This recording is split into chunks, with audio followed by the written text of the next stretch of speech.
السلام علیکم ورحمۃ اللہ وبرکاتہ۔ حضرت علامہ مولانا مفتی صاحب اللہ تشریف لا چکے ہیں اور اب انشاءاللہ تعالی درس قرآن کریم شروع ہوگا۔ ہم تمام معزز خواتین و طالبات سے گزارش کرتے ہیں کہ وہ جلد سے جلد مدینہ اپارٹمنٹ کے سینٹر میں تشریف لا لیں۔ جزاک اللہ خیر۔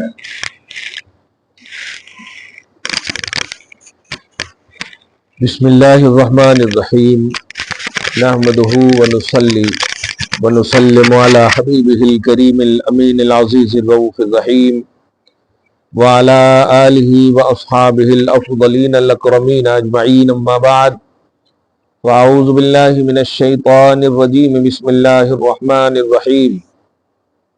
ولا تتمنوا ما فضل اللہ بہ بعضکم علی بعض، للرجال نصیب مما اکتسبوا وللنساء نصیب مما اکتسبن واسألوا اللہ من فضلہ ان اللہ کان بکل شیء علیما، صدق اللہ العظیم۔ وصول برکت کے لیے دھیرے دھیرے درود شریف پڑھ لیں۔ اللہم صلی وسلم وبارک علی سیدنا و شفیعنا و حبیبنا و مولانا محمد وآلہ و اصحابہ وبارک وسلم، صلی اللہ تعالی علیہ وسلم۔ سورہ نساء سورہ نمبر 4 کی آیت نمبر 32 کا درس ہونے والا ہے۔ آج ماہ رمضان المحترم کا پہلا دن ہے۔ خدا آپ سب کے گزرے ہوئے لمحے کو بھی قبول کرے اور جو بچے ہوئے لمحات ہیں اس کو بھی شرف قبولیت سے مشرف فرمائے۔ رحمتوں کا بالخصوص رحمت کا عشرہ جاری ہے۔ اللہ تعالی آپ سب کو اپنی خاص رحمت سے سرفراز فرمائے۔ جو بھی عبادتیں ذکر کی شکل میں، تلاوت کی شکل میں، تراویح کی شکل میں، غرضے کے جو بھی عبادتیں آپ ہم سب کر رہی ہیں، اللہ تعالیٰ ان سب کو قبول فرمائے اور حرکات قبیحہ، شنیعہ اور وہ تمام جو نفس سے امارہ سے متعلق ہے ان تمام حرکتوں سے ہم سب کی حفاظت فرمائے۔ آیت بڑی خوبصورت ہے، اس لیے اس کے ترجمہ ہی کے آئینے میں ہم رحمت کے عشرے کو ویلکم کرتے ہیں، اس کا استقبال کرتے ہیں اور مانگتے ہیں خدا سے کہ اللہ ہمیں عطا فرما جو تو نے ان لمحات میں رکھے ہیں۔ سب سے بڑی بات یہ ہے کہ بندہ اگر خود کا جائزہ لے کر کے زندگی کاٹے تو کبھی گمراہی نہیں ہوگا، کیونکہ اللہ تعالی نے بندوں کو اپنی عبادت کے لیے پیدا کیا اور اس کو جتنی بھی جسمانی پارٹس ہیں آپ دیکھیں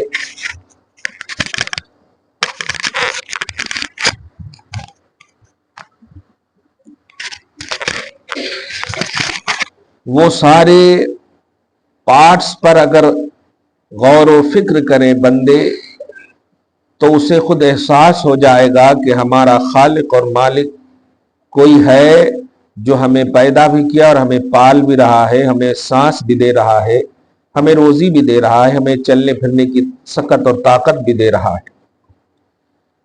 چونکہ رمضان المحترم میں قرآن کو خاص نسبت وہ بھی نزول کی حاصل ہے کہ اس ماہ میں قرآن پاک نازل ہوا، اس لیے قرآن پاک کی جتنی بھی تلاوت، تفسیر، ترجمے ریلیٹڈ آف قرآن جتنی بھی باتیں آپ کریں گی پازیٹیوٹی کے ساتھ، اللہ تعالیٰ یقیناً آپ کو اپنی سرخروئی عطا کرے گا۔ کیونکہ جب خدا کے مقصد کے تحت بندہ جینے لگے اور بندیاں جینے لگیں تو اللہ تعالیٰ بندوں کے بھی مقصد کو اور ان کے عزائم کو، ان کی تمام تمناؤں اور آرزوؤں کو پوری فرماتا ہے۔ آیت نمبر 32 میں کچھ ایسی باتیں ہیں جو لگتا ہے صاف کہ آج بھی ہمارے اندر وہ گھسی ہوئی ہیں اور اللہ پاک کہہ رہا ہے کہ ان باتوں کو اپنے دلوں سے، اپنے ذہنوں سے نکال پھینکو۔ وہ بات کیا ہے؟ ارشاد ربانی ہے، لا تتمنوا ما فضل اللہ بہ بعضکم علی بعض، اس کی آرزو نہ کرنا، اس کی تمنا نہ کرنا جس کے ذریعے سے اللہ نے تمہیں بعض کو بعض پر فضیلت بخشی ہے۔ اب اس تو ترجمہ ہوا، عام زبان میں اس کی تشریح یہ کر دو کہ اللہ نے کسی کو اگر دولت کثیر عطا کی ہے اور آپ کو عطا نہیں کی ہے، مگر آپ کو شعور و عقل و آگہی اور عبادت کی توفیق بخشی ہے، تو آپ ایسا نہ ہو کہ اپنی نعمت کو دھیان میں نہ رکھتے ہوئے دوسروں کے حوالے سے حسد کے تگ و دو میں چلے جائیں، حسد کے پیچھے پڑ جائیں کہ اللہ نے ان کو کیوں دیا، ہمارے کو کہیں کو نہیں دیا، یہ ان کو اتنا دیا تو ہمارے کو اتنا کیوں نہیں دیا۔ یہ اللہ نے بعض کو بعض پر فضیلت دی ہے، مردوں کو عورتوں پر، پھر عورتوں میں بھی بہت ساری ایسی عظمتیں ہیں، خاتون جنت کو دیکھیں، فضیلت بخشی ہے۔ بہرحال آپ سمجھ گئے ہوں گی کہ اللہ نے آپ کو جو دیا ہے اس پر آپ شاکر رہیں اور قانع رہیں، یعنی اگر اللہ نے آپ کو خوب دیا ہے تو شاکر رہیں، اور بظاہر مال و دولت سے نہیں نوازا ہے تو قانع رہیں، یعنی قناعت اور صبر کے پے کر رہیں، کیونکہ قناعت اور صبر بھی اللہ کی طرف سے عبادت ہے۔ تو اگر اللہ نے آپ کو دولت نہیں دیا تو دولت نعمت قناعت عطا کی ہے، نعمت صبر عطا کی ہے۔ اللہ کا نظام عدل جو ہے کبھی غلط نہیں ہو سکتا، مختلف ہو سکتا ہے۔ اللہ کا نظام عدل یعنی انصاف کا جو نظام ہے وہ غلط نہیں ہو سکتا، مختلف ضرور ہو سکتا ہے۔ ہم میں ہی سے دیکھیں آپ، حضرت آدم علیہ السلام سے لے کر حضرت عیسیٰ علیہ السلام تک انبیاء کرام کو اللہ نے انسانوں ہی میں دیکھیے وہ عظمت بخشی کہ وہ انبیاء کرام رسولان اعظام ہیں، ان کی طرح کوئی بھی نہیں۔ اسی طرح ان تمام انبیاء کرام کے جو بلیور اور صحابہ ہیں، ڈائریکٹ ماتھے کی آنکھ سے دیکھنے والوں کو جو عظمت بخشی ہے، ان میں سے غیر صحابی کو عظمت نہیں بخشی۔ بالخصوص امام الانبیاء محمد عربی صلی اللہ علیہ وسلم کو دیکھیں آپ، سارے نبیوں پر فضیلت بخشی، پھر آپ کی امتیوں کو ساری امتیوں پر فضیلت بخشی، پھر آپ کی امتیوں میں صحابہ اور اہل بیت کو فضیلت بخشی، پھر یوں ہی آپ دیکھیں اولیاء اللہ وغیرہ وغیرہ۔ اسی طرح آپ دیکھیں حضور پاک صلی اللہ علیہ وسلم کی وہ بیویاں جو عورت ہی ہیں، بیٹی ہی ہے قوم کی، ابو بکر کی بیٹی ہے، کوئی عمر ابن خطاب کی بیٹی ہے، لیکن آپ دیکھیں کہ اللہ تعالیٰ نے انہی بیٹیوں کو ساری کائنات پر فضیلت بخشی اور سارے جہان کے مومنوں کی ماؤں کا درجہ عطا فرمایا۔ تو کیا آپ خدا کی نظام عدل پر اعتراض کر سکتی ہیں؟ نہیں، نظام عدل مختلف ہو سکتا ہے، نظام عدل غلط نہیں ہو سکتا۔ مختلف سے مراد اللہ کی مشیت کسے کون سی فضیلت دے وہ اللہ بہتر جانتا ہے۔ آپ تو پیدا ہونے کے بعد یہ ڈسکس کر رہی ہو نا، اللہ تو پیدا ہونے سے پہلے ہی آپ کے بارے میں فیصلہ کر چکا ہے، علم ازلی سے ہی وہ فیصلہ کر چکا ہے کہ تمہیں ہم کتنا عطا کریں گے، تمہیں ہم کیا کیا بنائیں گے، تمہیں ہم کیسا کیسا دیں گے۔ اس لیے آج بھی جو بالخصوص رمضان گزر رہے ہیں، رشک کر سکتی ہیں آپ کہ اگر کسی نے 50 قرآن پڑھے ہیں تو یہ کاش میں بھی پڑھ لیتی، لیکن آپ خدا کی طرف ایسے جملے نہ کہیں کہ اللہ ہمارے کو کہیں کو نے توفیق دیا تو دے، میں بھی پڑھتی 50۔ ایسا نہیں ہے۔ اللہ کا نظام عدل مختلف ہو سکتا ہے، غلط نہیں ہو سکتا۔ بار بار یہ جملہ کہہ رہا ہوں، مختلف ہو سکتا ہے، علیحدہ الگ الگ کا عنوان ہو سکتا ہے۔ دیکھیے نا، میں ہوں، میرے باپ ماں حافظ نہیں ہے، میرے باپ ماں مفتی عالم نہیں ہے، تو مفتی اور عالم اور حافظ کی حیثیت سے جو مجھے فضیلت ہے وہ میرے ماں باپ کو بھی نہیں ہے، لیکن چونکہ میں ایک بیٹا بھی ہوں تو جو فضیلت میرے ماں باپ کو ہے وہ مجھے نہیں ہے۔ مجھے جنت تلاشنی ہوگی تو اپنی ماں کے قدم کو ہی ڈھونڈنا ہوگا، والد گرامی ہی کو جنت کا دروازہ تصور اور یقین کرنا ہوگا۔ کہنا یہ ہے کہ اللہ کا نظام عدل مختلف ہو سکتا ہے۔ آپ اگر جہتیں دیکھیں گی نا، پوائنٹس دیکھیں گی تو سمجھ میں آ جائے گا کہ ہاں اگر اس راہ میں مجھے نہیں دیا اللہ تعالیٰ نے تو دوسری راہ میں عطا کی ہے۔ فار ایگزامپل میں دنیا کی مثال آپ کو دوں، بہت سارے ایسے لوگ ہیں جو ابھی آپ کچھ دن پہلے ہی دیکھے इख्तिदार साहब का इंतकाल है ना आपके किसी का, हाँ पैसे थे, दौलत थे, सारी चीजें थी, लेकिन जिस्मानी तवानाई या कुव्वत नहीं थी। जिस्मानी तवानाई कुव्वत से जूझ रहे थे, वो खुद की कमाई हुई की चीज नहीं खा पा रहे थे, लेकिन एक चीज उनके पास थी जो दूसरों के पास नहीं थी, वो है दौलत ईमान। और उसी दौलत ईमान की वजह से आज वो सुकून में होंगे और कब्र की आसाइश में होंगे। उम्मीद करते हैं, हम दुआ भी करते हैं। कहना यह है कि अगर आप जिहद को तलाशेंगी तो आप कुछ न कुछ खुदा की तरफ से आपको समझ में आएगा कि आपको दूसरों पर अल्लाह ने मुमताज किया है, दूसरों पर अल्लाह ने आपको फजीलत बख्शी है। फॉर एग्जाम्पल आप देखें, अभी समाते कुरान आप कर रही है, मोहल्ले में कितनी ऐसी औरतें हैं जिन्हें यह तौफीक नहीं है, तो आप ये एंगल तलाशें, खुदा की बारगाह में पॉजिटिव एंगल तलाशें आप, तो आप इंशाअल्लाह अच्छी तरह आपके कदम बढ़ेंगे और आपकी जिंदगी कटेगी। रोजा आप रख रही हैं, अल्लाह पाक आपके रोजों को कबूल फरमाए। जो नहीं रख रही है, दुआ है अल्लाह ताला ऐसे असबाब अता करे कि वो भी रखने लगे। मगर माए याद रखना, कुरान पाक आपकी तरफ निस्बत करने वाले सूरह में इरशाद फरमा रहा है कि लोगों, मर्द और औरतों सुनो, उसकी तमन्ना न करना जिसके जरिए से अल्लाह ने तुम्हें बाज पर फजीलत दी है। बजाहिर सामने वाला तुमसे फजीलत वाली अगर नजर आ रही है वाला, तो याद रखना कि तुम्हारे पास भी उससे पहले कोई ना कोई ऐसी चीज दी है अल्लाह ने जो तुमको उस पर फजीलत दी है। औरतें बहुत कमजोर फिक्र रखती हैं आजकल। मैं पूछना चाहता हूं कि क्या नबी को जन्म देने का शरफ किसी मर्द को है? क्या नबी को पैदा करने का शरफ किसी मर्द को है? आप कहोगी नहीं। बताओ ये कितना बड़ा मकाम है। इस हैसियत से देखें तो क्या हजरत आमना के बराबर दुनिया का ये सारा मर्द एक तरफ कर लो आप, आमना पाक को एक तरफ करो आप, इमाम अल अंबिया को पैदा करने वाली मां के बराबर हो सकता है? नहीं हो सकता। इस एंगल से अगर देखें तो एंगल आप पॉजिटिव रखो, खुदा पर कामिल भरोसा और ईमान और यकीन रखो, आपकी जिंदगी अच्छी कटेगी। आप तकलीफ में चीख पड़ती हो, परेशानियों में आवाज देने लगती हो। कुरान ने बहुत पहले ही आपको कहा था कि इदा मसल इंसान, कि जब इंसान को कोई तकलीफ पहुंचती है तो वो उठते बैठते लेटते सोते करवटें बदलते हमें पुकारता है, और जब हम उसकी तकलीफ को दूर कर देते हैं तो वह हमें भूल जाता है, और ऐसा भूलता है कि जैसा कि उसको हमने तकलीफ ही नहीं दिया था। देखा क्या ये है नहीं समाज में? क्या हम में ये बात मौजूद है कि नहीं? तकलीफ होती है तो खुदा को खूब पुकारती, और जब शुक्रो नेमत का उन्वान आता है तो आप वहां पर तसाहुली और गफलतें बरतती। ऐसा हरगिज ना हो। ये रमजान अल्लाह ने आपके भटकने की सारी राहें बंद कर दी है और आपको राह रास्त पर लाने की सारी राहें खोल दी है।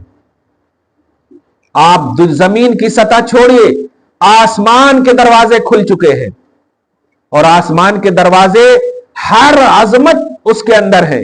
रहमत, बरकत, शफाअत, सारे दरवाजे हैं उसके अंदर। और इसी तरह अल्लाह ने शयातीन को आपकी खातिर जकड़ दिया है कि शयातीन सुनो, मैं अपने मोमिन बंदों से कितना प्यार करता हूं। सुनो, अब तुम अपना वो दांव नहीं चला सकते क्योंकि मैं तुम्हें जंजीरों में जकड़ रहा हूं। क्योंकि शैतान भी तो मखलूक है ना, अल्लाह के सामने तो उसका वो पावर नहीं चल सकेगा जो अल्लाह के पास है। तो शैतानों को भी जकड़ दिया अल्लाह ताला ने। अब आपके नफ्स भी इधर उधर नहीं हो सकते। अब आपके बहकने की सारी राहें बंद। शैतान तो ही बहकाता है ना, अल्लाह ने शैतान को जकड़ दिया। और दूसरा सबसे खूबसूरत इनाम सुने कि अल्लाह पाक फरमाता है जन्नत के दरवाजे खोल दो और खूब सजाओ। आप एहतमाम करती है इफ्तार की, अल्लाह आपकी खातिर सबसे ज्यादा जन्नती उन्वान का एहतमाम फरमा रहा। सजा दो, हुराने जन्नत सजाओ, खूब अच्छे से अच्छे जेबतन हो जाओ अपने शान के मुताबिक, क्यों? मेरे बिलीवर बंदों और बंदियों ने रोजे रखे हैं मेरी खातिर, तो उनके इस्तकबाल और उनकी मगफिरत की तलब, उनके लिए सब कुछ मांगते रहो। ये अल्लाह पाक ने मलाए आला की मखलूक को हुक्म दे दिया। और तीसरा इनाम जो अल्लाह पाक ने आपके लिए रखे हैं ना, जिसको कहे तोहफे, तीसरा तोहफा यह है कि अल्लाह पाक फरमाता है कि तुम्हें दो खुशखबरी देता हूं। एक तो इफ्तारी के खाने की खुशखबरी और एक अल्लाह से मुलाकात की खुशखबरी। मैं इफ्तारी की खुशखबरी तो समझ सका हूं, लेकिन मुलाकात की खुशखबरी अभी देखिए गुफ्तगू करने के दरमियान समझ में आई है। मेरे हिसाब से वो मुलाकात की खुशखबरी क्या है? वो मुलाकात की खुशखबरी ये है कि चूंकि रमजान में बंदा सबसे ज्यादा कुरान की तिलावत करता और कुरान है अल्लाह का कलाम, इसका मतलब यह हुआ कि जब बंदा तिलावत कुरान करता या करती है तो गोया वो अल्लाह से मुलाकात करती है। तो बात करने का मतलब यही ना हो, जाहिर है आप मुझसे अगर बात करें तो इसका क्या मतलब हुआ कि मैं मुझसे मुलाकात किया। ये वो मोबाइल वगैरह का मामला नहीं है। आप लोग सोचते मोबाइल से भी तो बात हो सकती, मुलाकात तो कुरान की तिलावत जो होती है ना, वो बिल्कुल फेस टू फेस होती है। मुजवानी में अगर आप पढ़ रही तो एकदम बिल्कुल निगाह के सामने कुरान रहता। ऐसा नहीं कि मस्जिद में कुरान रहता और मैं यहां पढ़ रहा हूं, ऐसा नहीं। तरावी हम भी पढ़ा रहे हैं ना, तो एकदम लगता है कि साफ एकदम देख रहे हैं हम स्क्रीन की तरह। तो लिकाए रहमान का मतलब आज समझ में आया कि रमजान में तीसरा जो खूबसूरत सबसे बड़ा तोहफा है कि वो इफ्तारी के वक्त जो है फरहत मिलती है और एक खुशी मिलती है जब वो कुरान की तिलावत करता है और अल्लाह से मुलाकात करता है। इसलिए इस माह में होड़ जोड़ मचा दो, इस माह में सबकत का मुकाबला करो आप, और बताओ नहीं अपनी बहन को मैं भी पढ़ रही हूं, ऐसा करो। और इतना पढ़ लो कि सामने वाली बहन कहे अरे मैं तो 4 पारे कम पढ़ी हूं, बताए कहीं को नहीं हमारे को। ये सबकत है। इतना पढ़ो, इतना रब से मुलाकात करो कि ओ हो तुम्हारा चेहरा, तुम्हारा वजूद रब की निगाहों में, यूं तो आम दिनों में है ही, इस मुबारक रोजे की हालत में जब खुदा तुम्हें अपनी निगाह में रख ले, दुनिया की कौन ताकत है जो बुरी निगाह तुम पर दौड़ाए। इसलिए ये 3 तहाइफ अजीमुश्शान महीने में आपको मिलेंगे। गुमराहियों से, बुराइयों से बचने के लिए शैतान को जकड़ दिया गया। नेमत पाने के लिए रहमत के दरवाजे, जन्नत के दरवाजे, आसमान के दरवाजे खोल दिए गए। और सबसे बड़ी खुशी ये जो आप इफ्तारी करती हैं, अल्लाह पाक से मुलाकात भी होती है। वो वक्त कबूलियत दुआ है मां, मैं बहुत पहले भी कह चुका हूं, आप इसे फरामोश न करना। कोई चीज अगर छूट भी जाए ना इफ्तारी के वक्त, तो ऐसा ना हो कि बिल्कुल सायरन बज रहा हो और अचानक याद आई तो आप उठकर चले जाएं। हरगिज ऐसा ना करें। पहले आप वहां पर दुआ कर लें, छूट जाए बाद में खा लीजिएगा, उसमें क्या है। लेकिन खुदा के वास्ते ये जो शरारते नफ्स है ना, 335 दिन की जो मेहनत है शैतान की, और नफ्स पर जो अपने अपने तसल्लुत जमाने की कोशिश किया है ना, वो शैतान की जो मेहनत है, वो मेहनत का असर नफ्स पर होता। वो अगरचे जकड़ा चला गया, लेकिन उसका किया हुआ जो असर है वो आप पर होता। और उसको कुचलने के लिए आपको चाहिए कि बिल्कुल आप असर से मगरिब के दरमियान का जो वक्त है वो बिल्कुल अल्लाह के लिए आप गुजारें। वो बहुत ही इंपॉर्टेंट वक्त है, वो मिलने का वक्त है, वो लिका का वक्त है, वो लेने का वक्त है। और आप खुद महसूस करती होंगी सबसे ज्यादा मसरूफियत वही वक्त है। सबसे ज्यादा मर्द हजरात इस हैसियत से मसरूफ है कि अरे मसाले नहीं लाए, वो नहीं लाए, ये नहीं लाए, बेचारे परेशान परेशान इधर उधर। अच्छा, और औरतें बस तलने में परेशान है, सजाने में परेशान है। कहना यह है कि जो मेहनत की है ना शैतान ने, उस मेहनत को एकदम उस पर पानी फेर दो आप, पानी फेर दो आप, और कहो कि हम अल्लाह की बंदी हैं, اللہ کی बिलीवर हैं, हम अल्लाह पर ईमान रखते हैं, उसके आखिरी नबी पर ईमान रखते हैं, सहाबा अहले बैत की चाहने वाले हैं, तुम हमें नहीं पकड़ सकते, नहीं गुमराह कर सकते, क्योंकि तूने खुद वादा किया है कि अल्लाह तेरे मुखलिस बंदों पर मेरा दांव नहीं चलेगा। तो कमालो मां, आंख जिधर भी दौड़ाओ, कोई निगेटिविटी अल्लाह पाक ने नहीं रखी है, हर जहार जानिब रहमत ही रहमत है। हां, आखिरी बात जो बोल रहा हूं, शर्त यह है कि तुम कदम बढ़ाओ। हमने दरवाजे खोल दिए हैं, अभी आपके दरवाजे के बाहर कोई दस्तक देता है, अगर अपना हो और दरवाजे आप खोल दें तो ऑटोमेटिक आ जाना पड़ता ना, उनको आए ही है तो आ जाए, कि आपको दावत देनी पड़ेगी कि आपको दावत है दरवाजे आइए, नहीं। तो ऐसे अल्लाह पाक ने दरवाजे खोल दिए हैं, अब कदम आपको दिया है, उस दरवाजे पे दाखिला के लिए अपने कदम को कैसे पवित्र करना है आप सोच लीजिए। आपके पास वजू ना हो तो आप नमाज पढ़ेंगी, नहीं पढ़ेंगी। मर्द हजरात के पास वजू ना हो, मस्जिद में जाएंगे, नहीं जाएंगे। ये मफहूम मैं बताने सिर्फ इसलिए जा रहा हूं कि अगर आपने खुद को रमजान की कद्र करके खुदा की बारगाह में रहमत के दरवाजे के अंदर दाखिल होने की कैपेसिटी ना हो, आप दाखिल होंगी नहीं, फिर तो सोफा पे बैठ के मोबाइल ही देखती रहेंगी, फिर तो गप्पे लगाइए आप, टाइम पास नहीं हो रहा घड़ी देखिए आप, फिर तो खाने का इंतजार कीजिए आप, खुद को बना लीजिए। रब ने खोल दिया है, अक्ल दी है आपको, कदम दिए हैं आपको, शोर आगही दी है आपको, समझ बूझ दी है आपको। अब आप पर मुनहसिर है कि रहमत के दरवाजे में दाखिल कैसे होना। इसीलिए नबी अलैहिस्सलातु वस्सलाम ने इसी मौके से फरमाया कि हलाक हो जाएं वो जो रमजान को पाने के बावजूद खुद को खुदा वाला या वाली ना बना सकी।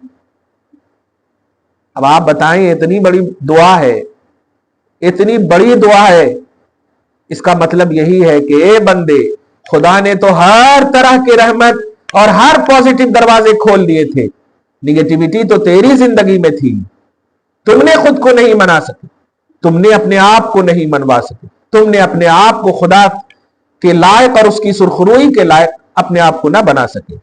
इसलिए आयत करीमा का आखिरी हिस्सा सुने, ला ततमन्नौ मा फद्दलल्लाहु बिही बादकुम अला बाद, उसकी हरगिज तमन्ना न करना कि बाज को अल्लाह ने बाज पर फजीलत बख्शी है। लिर्रिजाल नसीबुम मिम्मा इक्तसबू, मर्दों के लिए उतना हिस्सा है जितना वो कमाएंगे, उतना तो गारंटेड है। आपने 4 रकात नमाज पढ़ी जुहर की, इसका तो गारंटेड है, मिलना ही है अगर पूरी शराइत के साथ पढ़े हैं। अगर पूरी शराइत के साथ पढ़ लिए हैं तो अल्लाह ताला अपने फजल से कितना देगा वो उसी पर छोड़ दीजिए। मैं तो वो 70 की क्वांटिटी नहीं बताता हूं, क्या अल्लाह 70 ही देने पर कादिर है? नहीं, वो रगबत के लिए अल्लाह ने बताए हैं बस, वरना वो ला महदूद इनामात का मालिक है, बेहिसाब देने का मालिक है। आगे फरमाता है वलिन्निसाई नसीबुम मिम्मा इक्तसबना, और औरतों के लिए भी वो हिस्सा है जो वो कमाएंगी। सिर्फ हिस्सा नहीं रखा, कमाने का लफ्ज इस्तेमाल फरमाया। इक्तसबना का लफ्ज है, इक्तसाब कमाई को बोलते हैं, कसब यानी आप कमाएंगी जो, वो हिस्सा आपको मिलेगा। क्या समझती हैं आप, अगर आपने बिला वजह वक्त गुजारे, अल्लाह की इबादत में, जिक्र में ना गुजारे, तिलावत में ना गुजारे, तो आपको क्या मिलेगा? रमजान मिल गया तो कामयाब हो गए? नहीं, रमजान एक महीना है, लेकिन रमजान में क्या है वो है अजमत। वरना रमजान में तो काफिर भी दाखिल है काफिर को तो खत्म नहीं कर दिया अल्लाह ने, सब काफिर वगैरह भी तो सब जितने भी मुशरिक हैं सब रमजान में दाखिल हैं, उनको भी मिलेगा? नहीं, इसका मतलब ये हुआ रमजान में दाखिल होना कमाल नहीं है, रमजान में दाखिल होकर खुद को खुदा के लिए कबूल करवा लेना कामयाबी है। और वो है इबादत, वो है जिक्र, वो है तिलावत, वो है तरावी, वो है अल्लाह पाक का जिक्र खैर और जिक्र कसीर, क़यामुल लैल हो, सियामुन नहार हो। बहरहाल تو عورتوں کے لیے بھی وہ ہے جو وہ کمائیں گی. وَاسْأَلُوا اللَّهَ مِنْ فَضْلِ. اور بندیوں اگر مانگنا ہو اللہ سے تو فضل مانگو. ایک ایک لفظ پر 2-3 گھنٹے ہو سکتے ہیں بیان، مگر ایک جملہ کہہ رہا ہوں، دھیان دینا کہ جتنی بھی عبادتیں کرنا ایک لفظ ضرور بولنا، اے اللہ تیرے فضل سے ہم نے تراویح پڑھی، مولا مزید فضل عطا فرما. کیونکہ خدا کا جب فضل ہو جائے گا نا تو پھر سارا مسئلہ ہی ختم ہو جائے. اگر عادل کی بنیاد پر تم بخشش چاہو گی نہیں لے سکتی. ایک ناخن جو اللہ نے آپ کو دیے، ایک بال جو سر میں اگائے ہیں، اس کے بدلے تم نہیں اتار سکتے اللہ کی بارگاہ میں عبادتوں کی. یہ ہے عدل. اس لیے اللہ سے عدل کی بنیاد پر نہیں مانگنا. جتنی بھی عبادتیں کر رہی اس میں بھی خدا کا فضل بولنا کہ اللہ تیرے فضل سے تراویح پڑھی، تیرے فضل سے سماعت قرآن کی، تیرے فضل سے تفسیر پڑھی، تیرے فضل سے ذکر کیا، مولا مزید فضل عطا فرما. اور جب فضل ہو جائے آپ پر تو کیا کہنا ہے. تو وَاسْأَلُوا اللَّهَ مِنْ فَضْلِهِ. اللہ سے اس کا فضل مانگو. ان اللہ کان بکل شیء علیما. بے شک اللہ ہر چیز کا جاننے والا ہے. مجھے لگتا ہے آج کے لیے اتنا کافی ہے. رحمت کا عشرہ آپ پر سائے فگن ہے. مبارک ہو. گھر کو صاف ستھرا رکھیے، تلاوتوں سے بالکل گھر کو ایک دم گونج دیجئے، اور جھگڑے نہ کیجئے، ڈانٹ ڈپٹ نہ کیجئے، چھوٹوں پر شفقت کیجئے، پیار سے محبت سے رہیے، نگاہوں میں بالکل ترشروئی نہ ہو. اور خاص طور سے جو کہتا ہوں وہ سرچ مت کیجئے کہ اس سال یہ کپڑے خریدیں گے، اس سال وہ خریدیں گے، یہ خریدیں گے. نہیں، سرچ کرنا ہو تو اللہ کی فضل، اللہ کا فضل، اس کی رحمت، اس کی برکت، کیسے اللہ راضی ہوتا ہے، یہ سب سرچ کیجئے. دعا ہے اللہ تعالیٰ آپ کے ہر لمحے کو پچھلے لمحے سے بہتر اور بہترین بناتا جائے، اور عبادتوں کی دائمی توفیق دے. قدر رمضان کی توفیق نصیب فرمائے. ہمیشہ نمازی اور ہمیشہ اپنی بارگاہ میں عبادت کرنے والا بنائے. والسلام علی من اتبع الہدی.